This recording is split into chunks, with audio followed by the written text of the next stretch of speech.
Un des copains que je me suis fait encore aujourd'hui, c'est un des premiers gars que j'ai vu apparaître sur la plateforme qui était comme moi. J'ai eu un profil Polytechnique, même année que moi quand j'ai passé les concours, donc je veux dire, on a des copains en commun. Il met des cours particuliers, il a arrêté la finance à New York, il commence à faire ça comme carrière. Génial, je le contacte direct sur Superprof, on devient copain. Pendant un an ou deux, je pense qu'on était les deux seuls à avoir des profils entre guillemets solides de grandes écoles françaises ou plus étrangers. Lui était parti à Berkeley, lui, et à faire ça. Aujourd'hui, tu vas sur Superprof en 2025-26, t'as beaucoup, alors t'as pas, t'as tout, il y a beaucoup plus de profs. C'est peut-être plus dur de faire son trou comme moi je l'ai fait à l'époque, parce que c'est vrai qu'il n'y avait pas grand monde de ce niveau de qualification, mais c'est beaucoup Hmm, plus commun.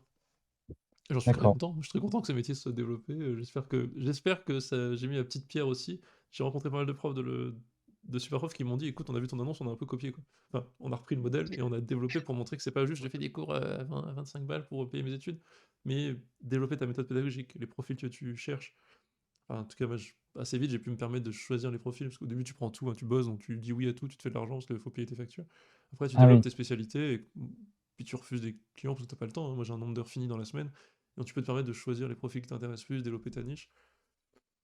Et j'étais content de voir que, enfin, je voyais pas l'arrivée de la compétition comme une compétition en soi. Enfin, oui, il y a une compétition, mais il y a assez de demandes sur l'enseignement pour que, moi, je préférais que ça se normalise, que ça devienne un métier, en ayant plein d'autres normaliens polytechniciens qui arrivent sur le marché. Il y avait un truc positif.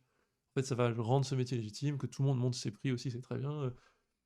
Il y a ce truc très français de oh là, l'argent c'est mal, comment oses-tu mettre ce genre de prix et tout.